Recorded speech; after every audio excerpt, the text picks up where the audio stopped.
Hello, नमस्कार, जय हिंद, सुप्रभात मित्रों। मैं आशुतोष आपके अपने YouTube channel JMD exam crack पर आप सभी का स्वागत करता हूं। आप सभी जानते हैं ट्रिपल एस सी पेट जो SSC GD के महत्वपूर्ण प्रश्नों की श्रृंखला हम लेकर हाजिर होते हैं। उसी क्रम में GSG से सुपर 20 के प्रश्न को लेकर हाजिर हुए हैं। आइए देर ना करते हुए डिस्कस करते हैं पहले प्रश्न के बारे में। कह रहा है, स्वतंत्र भारत में निम्नलिखित में से कौन सी महिला किस राज्य की पहली राज्यपाल थी? तो आप लोग जानते हैं, क्या सरोजिनी नायडू थी, श्रीमती सुशीला कृपलानी थी, या श्रीमती इंदिरा गांधी थी, या श्रीमती विजय लक्ष्मी पंडित थी?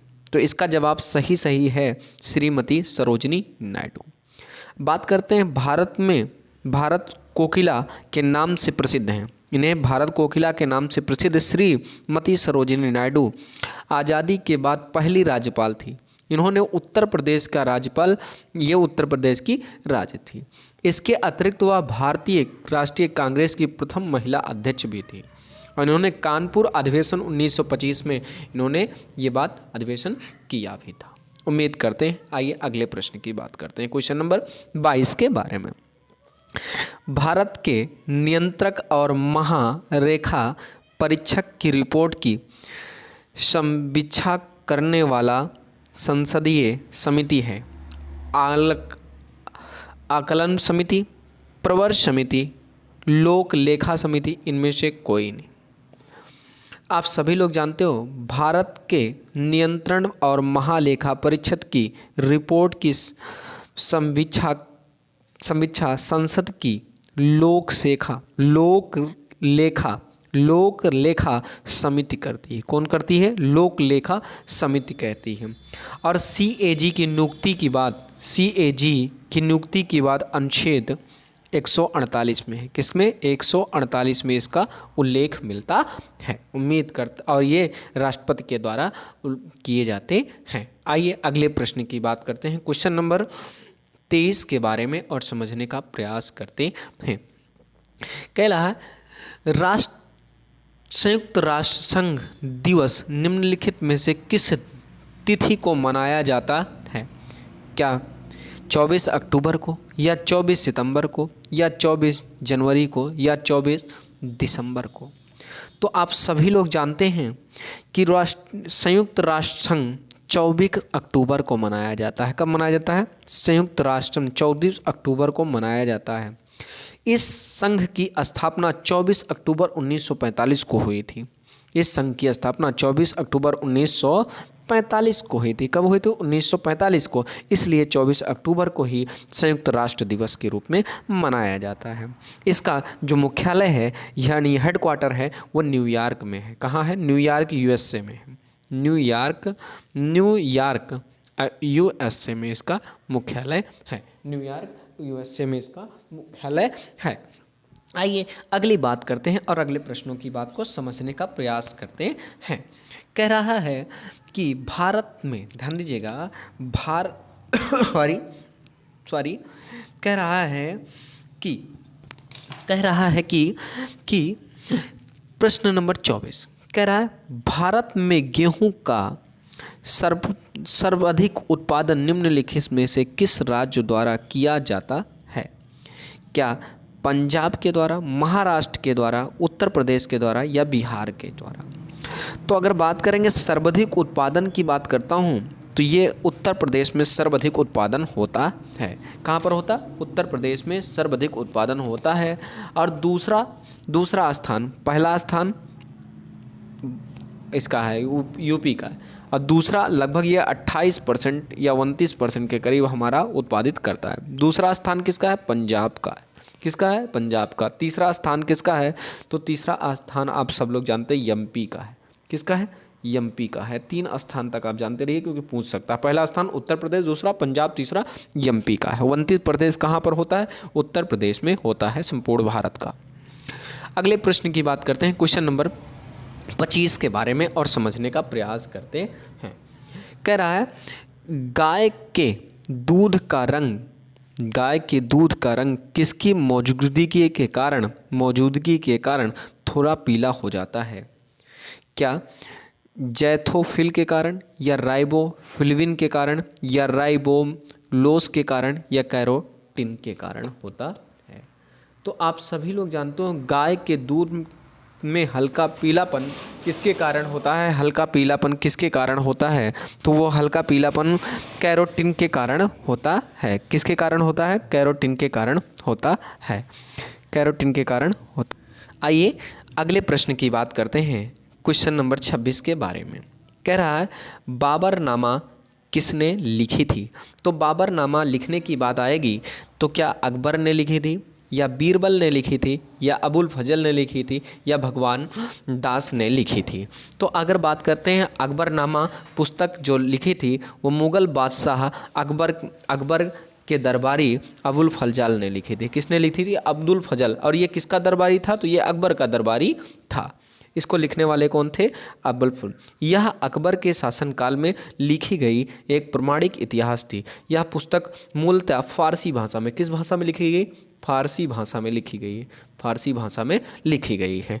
आइए अगले प्रश्न की बात करते हैं, क्वेश्चन नंबर 27 के बारे में।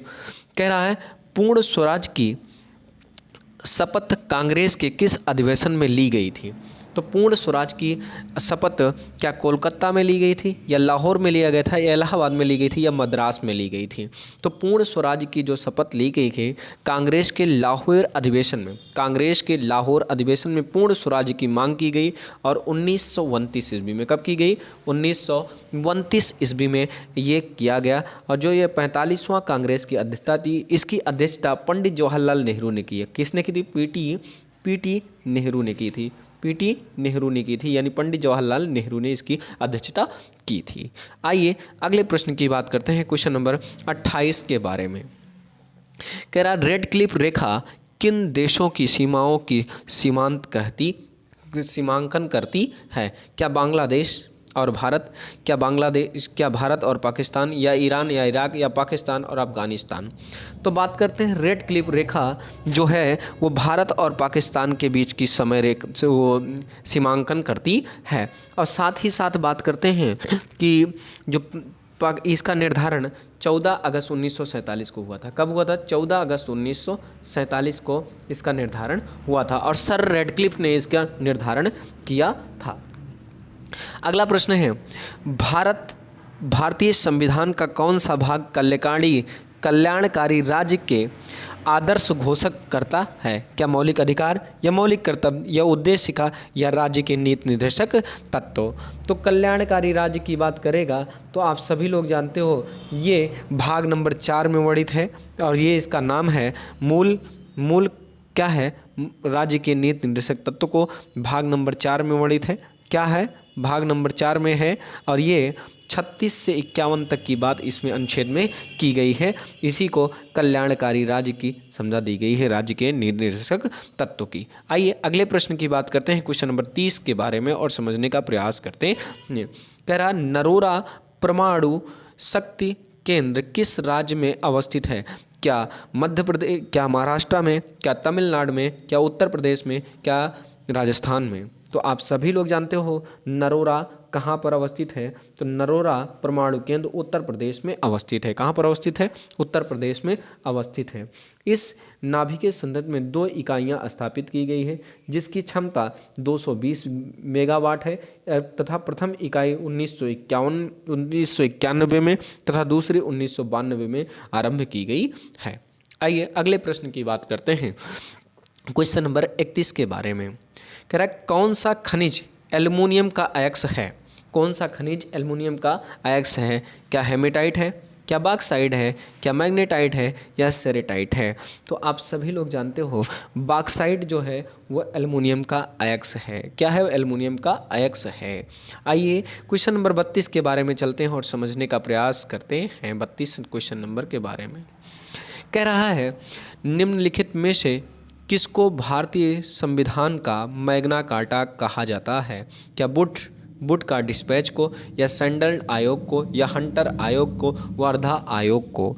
तो आप सभी लोग जानते हैं शिक्षा संबंधित सुधारकों के लिए जनरल लॉर्ड डलहौजी ने डलहौजी ने 1857 ईस्वी में बूट डिस्पेच लागू किया था।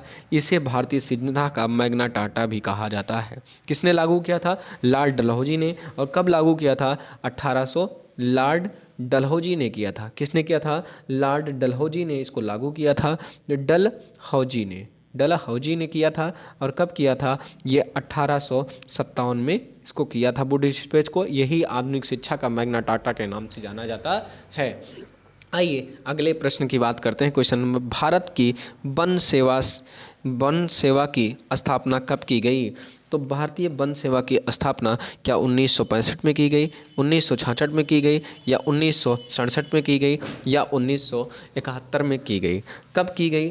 तो आप सभी लोग जानते हो ये 1 जुलाई 1966 को की गई भारतीय वन सेवा समिति की स्थापना। और ये कहाँ पर की गई? तो ये इसकी स्थापना जो की गई है ये देहरादून राजस्थान में की गई है। कहाँ? देहरादून उत्तराखंड में की गई है। उत्तराखंड देहरादून में की गई है। आइए अगले प्रश्न की बात करते हैं, क्वेश्चन नंबर 34 के बारे में। 34 के बारे में समझते हैं। कह रहा भारत पहले भारतीय कमांड इन चीफ थे क्या? जनरल ए के थम्पैया, जनरल ए के करियप्पा, या SHF मार्शल, या इनमें से कोई नहीं? तो आप सभी लोग जानते हो भारत के पहले commander in chief MK Cariappa थे जो 1949 में बने थे। NA करियप्पा कौन थे? NA करियप्पा जी थे। NA करियप्पा जी थे भारत के पहले कमांडर इन चीफ। अगले प्रश्न की बात करते हैं। कह रहा है एक्सेल विंडो का कौन सा क्षेत्र मान एवं सूत्र रखता है? क्या टाइटल बार, या फार्मूला बार, या मेनू बार, या स्टैंड टूल बार? तो आप सभी लोग जानते हो इसमें क्या है? एक्सटेंड बार जो है वो मानक सूत्र का क्या रखता है? फार्मूला बार रखता है। इसे क्या कहते हैं? फार्मूला बार रहता है। आइए अगले प्रश्न की बात करते हैं, क्वेश्चन नंबर 36 के बारे में। कह रहा है बंगाल का पहला गवर्नर जनरल कौन था? तो रॉबर्ट क्लाउ था, वारेन हेस्टिंग थी, या विलियम बेंटिक था, या कार्निवाल था? तो आप सभी लोग जानते हो बंगाल का पहला गवर्नर जनरल वारेन हेस्टिंग था। और कब से कब बनाया गया? ये 1774 से लेकर 1785 तक बना रहा। इसने ही रेगुलेटिंग एक्ट पारित किया। आगे बात करते हैं अगले प्रश्न के बारे में। कह रहा है शब्द हस्तक्षेप अर्थव्यवस्था के किस रूप से संबंधित है? क्या पूंजीवाद, या समाजवाद, या मिश्रितवाद, या निर्देशकवाद? हस्तक्षेप किसके द्वारा है? तो आप जानते हो हस्तक्षेप सिर्फ पूंजीवाद में की जा सकती है, यानी पूंजीवाद अर्थव्यवस्था में हस्तक्षेप की जा सकती है। आइए अगले प्रश्न और आज के सेकंड लास्ट प्रश्नों की बात करते हैं। कह रहा है गुप्त वंश के किस राजा को भारत का नेपोलियन कहा जाता है? क्या समुद्रगुप्त को, चंद्रगुप्त को, या स्त्रीगुप्त को, या चंद्रगुप्त प्रथम को? तो किसे कहा जाता है? आप सबको पता है गुप्त वंश के सम्राट चंद्रगुप्त को भारत का नेपोलियन कहा जाता है। किसको? चंद्रगुप्त को। किसको कहा जाता है? समुद्रगुप्त को क्या कहा जाता है? भारत का नेपोलियन कहा जाता है। चलते अगले प्रश्न के बारे में और समझने का प्रयास करते हैं। कलिंग पुरस्कार कौन देता है? क्या यूनेस्को देता है, या उड़ीसी सरकार देती है, या बजरू पटनायक प्रतिष्ठान देता है, या CSIR देता है? कलिंग पुरस्कार यूनेस्को द्वारा प्रदान किया जाता है। किसको द्वारा? यूनेस्को द्वारा प्रदान किया जाता है कलिंग पुरस्कार। और कलिंग पुरस्कार ट्रस्ट की स्थापना बिजू पटनायक ने की थी। किसने की थी? बिजू पटनायक ने की थी। बिजू पटनायक ने की थी। अगले प्रश्न की बात करते हैं।